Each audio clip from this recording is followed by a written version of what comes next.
पाकिस्तान को ये over confidence हो गया कि हम पठान जो हैं या पश्तून है हमारी जेब में। पश्तून तो आज तक वो तो सिकंदर की जेब में नहीं रहे, तो पाकिस्तान की जेब तो बहुत छोटी है। टेलीविजन पे कैसे बातें होती हैं, मैं आपको जरा उनकी आपकी इजाजत हो तो थोड़ी सी उनकी नकल मार के आपको दिखाता हूँ, बड़ा अच्छा लगेगा आपको। ऑल फ्रॉड, जहां से पैसा मिल जाए। कल इनको अगर मुकेश अंबानी दे दे 10-15 बिलियन डॉलर और मैं मुकेश भाई से रिक्वेस्ट करूंगा कि सर इनके कुछ दे दो पैसे, तो ये बोलेंगे कि इंडिया जो है, इंडिया में ही रियासत मदीना है, यही है असली चीज, इसके अलावा कुछ नहीं है।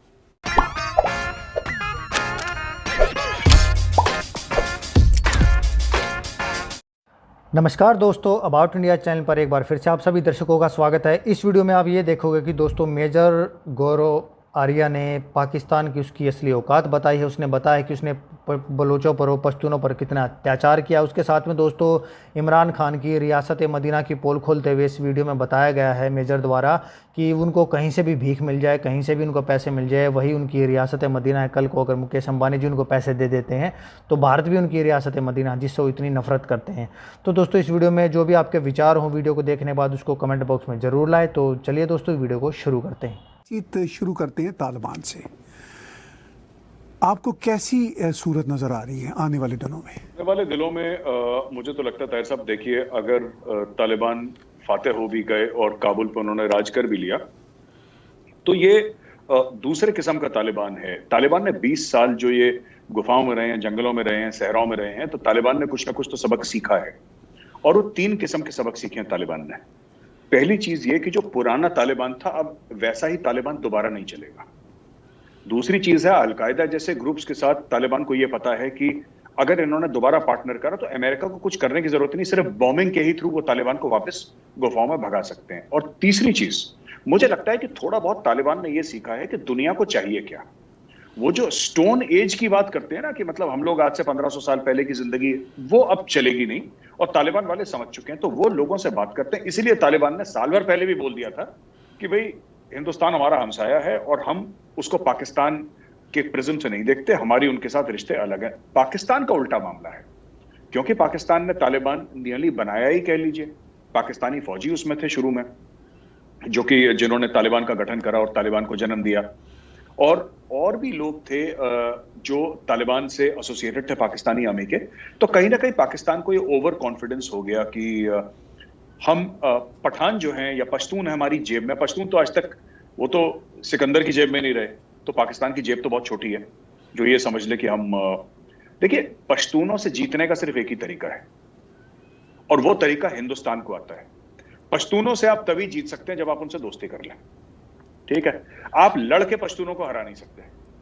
अगर आपने ये सोचा कि आप लड़के पश्तूनों को हरा दिया या आपने आंखें दिखा दी या आपने बोला कि तुम्हें धमकाएंगे, तो फिर वो पठान किसी के काबू तो आने वाले हैं नहीं। वो कौम हजारों साल से किसी का काबू नहीं आई, तो अब कोई पाकिस्तान सोचे कि वो काबू कर ले, मुश्किल है। इंडिया वाला तरीका सबसे अच्छा है। आप जाएं, हाथ मिलाएं, इज्जत दें, इज्जत आपको मिलेगी। इसी तरीके से काम चल सकता है अफगानिस्तान में, और काम नहीं चल सकता। हमने कभी पश्तूनों को छोटा नहीं दिखाया, हमने बराबरी का हर समय रिश्ता चाहा है। और वो लोग, चाहे वो तालिबान हो, तालिबान हमसे क्यों बात कर रहे हैं? तालिबान इसलिए बात कर रहे हैं क्योंकि तालिबान को पता है कि ये लोग कैसे हैं, और तालिबान को ये भी पता है कि ये जो पाकिस्तानी फौज है वो लोग कैसे हैं। तो उनको साफ क्लियर हो गया, क्योंकि पाकिस्तान ने भी तो ये सेफ हाउसेज में उनके बच्चे पले बड़े हैं, उठा के ले गए। एक मेंबर ऑफ नेशनल असेंबली को उठा के ले गए। चलिए, वहां पे मंजूर पश्तीन है, पश्तून तहफ़्फ़ुज़ मूवमेंट की बात कर रहे हैं, ठीक है। मैं तो सिर्फ एक चीज ये कह रहा हूं ताहिर साहब की मंजूर पश्तीन भी जो एक पीसफुल एजिटेशन लीड कर रहा है अगेंस्ट द अथॉरिटीज, वो पाकिस्तान से ये नहीं कह रहा कि मुझे अलहदा होना है पाकिस्तान से। मंजूर पश्तीन ये नहीं बोल रहा कि मैं पाकिस्तान के आईन में भरोसा नहीं रखता। वो सिर्फ अपने हकूक की बात कर रहा है, और फिर ये उसको इज्जत नहीं दे रहे, पठानों को इज्जत नहीं दे रहे, है ना। फिर ये क्या चाहते हैं कि पठान भी वैसी करें जैसे बलोच कर रहे हैं, क्योंकि आप किसी ना किसी को धक्का देंगे। और गैरतमंद कौम है पठान, वैसे ही गर्म दिमाग वाले है। जितना मैंने देखा है तो मैंने तो गर्म दिमाग वाले ही देखे। उनकी अगर इज्जत पे बात आ जाए फिर वो मरने मारने पे उतर आते हैं पठान। और I am talking from personal experience which I will not go into detail, but I have seen this, ठीक है। कि वो उनकी दोस्ती भी एक्सट्रीम वाली होती है, दुश्मनी भी एक्सट्रीम वाली होती है पठानों की। वो मिडिल पाथ मैंने कम ही देखा है। तो मैं तो सिर्फ ये कहना चाहता हूं कि ये पाकिस्तान के लिए ना बहुत अगले 1 साल पाकिस्तान में देखिए रेफ्यूजी क्राइसिस होगा। ताहिर साहब आप मान के चलें रेफ्यूजी क्राइसिस होगा। अमेरिका बमबारी करेगा, यहां नहीं तो वहां, नहीं तो पाकिस्तान, नहीं तो कहीं और से, ठीक है, बमबारी करेगा। रेफ्यूजी क्राइसिस होगा, ये लोग पाकिस्तान में आएंगे, आप पाकिस्तान में आने से रोक नहीं सकते। और वही पाकिस्तान में जो 1989 के बाद हुआ था, वही दोबारा गन कल्चर, कालिशनिकोव कल्चर, ड्रग्स, ये फिर होने वाला है। ये it will spiral out of control. और आप ईरान के जैसे नहीं कर सकते ना। ईरान ने जैसे बीच डेजर्ट के बीच में फेंस लगा दिया, बोला कि सब लोग इधर, नहीं, इनके रिश्तेदार हैं वहां पे। ये वही कौम है जो यहाँ पे वहां पे, और ड्यूरेंट लाइन को वैसे ही पठान मानते नहीं है। ये तालिबान तो रोज तोड़ते रहते हैं ड्यूरेंट लाइन में, जो इन्होंने तारबंदी कर रखी है पाकिस्तानियों ने, रोज तोड़ते रहते हैं बीच में से। मैंने वीडियो भी पोस्ट करा था एक साल पहले शायद, और 8-10 महीने पहले मैंने ट्विटर पे वीडियो भी डाला था, जिसमें वो लोग, या फेसबुक पे डाला था, कहीं ना कहीं डाला था, कि where they were breaking that wire and the fencing. तो वो तो मानते नहीं, और तालिबान भी नहीं मानते। तो जो बेसिक चीज है, देखिए, आप अगर ड्यूरेंट लाइन को हटा दें, ठीक है तार साहब, अगर आप एक बार ये समझ लें कि जो तालिबान कह रहा है कि हम ड्यूरेंट लाइन को नहीं मानते, इसका मतलब आप डायरेक्टली पाकिस्तान की सोवरेनिटी पे अटैक कर रहे हैं। क्योंकि वो तो कहते हैं कि पेशावर ग्रेटर अफगानिस्तान का हिस्सा है। वो पूरे फ्रंटियर एरिया जो आपका है, पूरे फ्रंटियर एरिया चाहते हैं।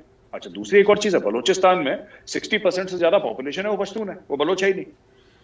तो जब वो उस पे आते हैं क्लेम करने में, तो फिर वो पूरा क्लेम करते हैं, सिर्फ इलाका नहीं, एक तहजीब के तौर से, एक लैंग्वेज के तौर से, एक कल्चर के तौर से। So these are basically Pashtun areas, है ना, जिसपे पाकिस्तान अब बैठा हुआ है काबिज होकर, ठीक है, कोई बात नहीं, बैठा हुआ है। लेकिन अगर ये सोचते हैं कि तालिबान को ये कठपुतली की तरह नचा लेंगे और तालिबान को बोलेंगे कि उठो तो उठ जाएगा तालिबान और बैठो तो बैठ जाएगा, अब वो तालिबान नहीं है। They are going to hit back and they have already warned Pakistan. वो बेसिस के बारे में उन्होंने धमकी दे दी है ना। ये पाकिस्तान के अंदर नाश कर देंगे पूरा पाकिस्तान का, तालिबान वाले, अगर पाकिस्तान अपनी हरकतों से बाज नहीं आया तो। पाकिस्तान ने कहा कि लाहौर में हाफिज सईद के घर के पास जो बम ब्लास्ट हुआ था, उसके पीछे भारत है। ये प्राइम मिनिस्टर भी कह रहे हैं, पाकिस्तान की एस्टैब्लिशमेंट भी कह रही है। तो कैसे आप इस एलिगेशन को लेते हैं? ताहिर साहब, जब भी पाकिस्तान ही कहता है ना कि हमने डॉजियर दिए, पर भारत का मार्केट इतना बड़ा है कि कोई हमारी बात नहीं मानता, ये ना अपने आप से झूठ बोलते हैं, अपनी कौम को झूठ बोलते हैं। देखिए, जब डॉजियर हमने दिया था, हमारे डॉजियर के बाद पाकिस्तान चला गया FATF में, ठीक है सर, और वहां पे ग्रे लिस्ट में रखा गया पाकिस्तान को, और इतनी बुरी तरीके से ग्रे लिस्ट में है पाकिस्तान की, पाकिस्तान जब ब्लैक लिस्ट में नहीं जाता तो वो लोग ना फिर भंगड़े डालते हैं सड़क पे कि यार ये तो विक्ट्री हो गई, देखो हम ग्रे लिस्ट में नहीं गए, हम तो ब्लैक में नहीं गए, हम ग्रे में ही हैं। कहने की बात यह है कि साहब ये झूठ बोल रहे हैं। क्यों करवाएगा इंडिया ब्लास्ट? क्यों करवाएगा? वहां पे पाकिस्तानियों ने पहले बोला गैस पाइपलाइन का ब्लास्ट है, खुद ही इन लोगों ने बोला, इनके पुलिस का बयान है ऑन रिकॉर्ड कि गैस पाइपलाइन का ब्लास्ट है। फिर इनको ध्यान आया कि अगर गैस पाइपलाइन फटी तो एक काम करते हैं, चलो भारत को ब्लेम कर देते हैं। इन्होंने ब्लेम कर दिया, पर ये लोग प्रूफ कभी नहीं देते।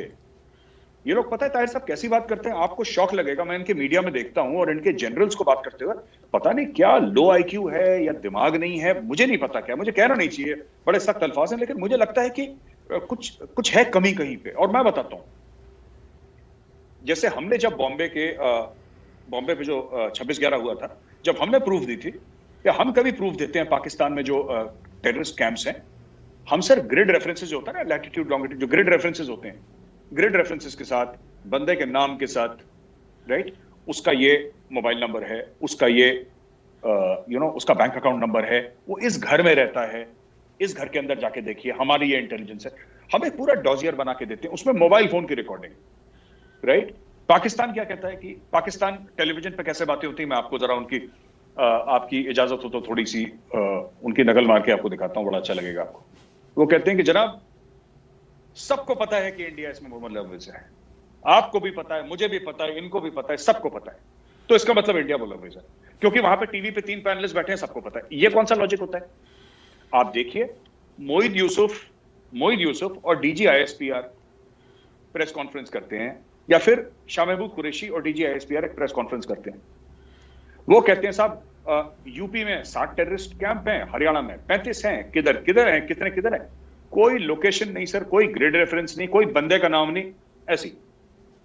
पाकिस्तान के प्राइम मिनिस्टर इमरान खान ने रिसेंटली चाइना के कम्युनिज्म को बहुत प्रेज़ किया। इससे पहले वो रियासत मदीना को बहुत प्रेज़ करते थे, उनका ख्याल था कि रियासत मदीना सबसे उम्दा है। जब वो प्राइम मिनिस्टर नहीं थे तो तब वो स्कैंडिनेवियन कंट्रीज़ की तरह जो वेलफेयर निज़ाम है वो लाना चाहते थे। अब वो चाइनीज़ कम्युनिज्म के साथ हैं, चाइना से कोई पैसे भी नहीं मिल रहे। तो ये सारा जो भंबल भूसा है, ये आप इसको कैसे देखते हैं जियो पॉलिटिक्स के कॉन्टेक्स्ट में?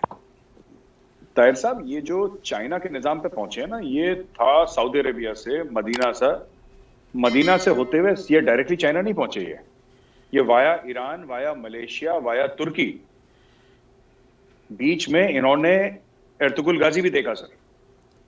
ये सब कुछ टीवी सीरियल देखते देखते अब ये चाइना पहुंचे कि China has provided a viable alternative to western democracy. ये भाई साहब कह रहे हैं इमरान खान, ठीक है, कि ये viable alternative to western democracy. देखिए, इससे दो चीजें नजर आती हैं।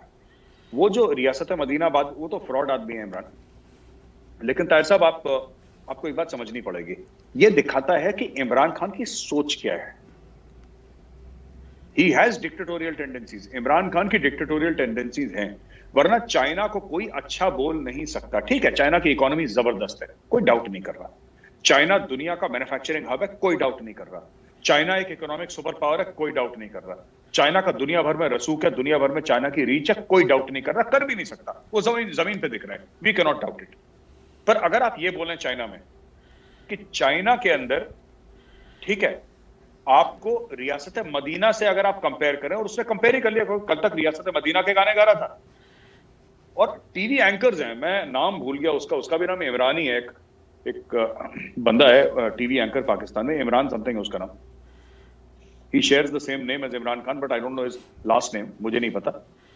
वो भी अपनी टीवी शो में मैं देख रहा था, वो भी कह रहा है कि देखिए ना, इसमें तो काफी सिमिलैरिटीज है रियासत मदीना में और चाइना में, क्योंकि चाइना में जो करप्ट हैं उसको गोली मार देते हैं।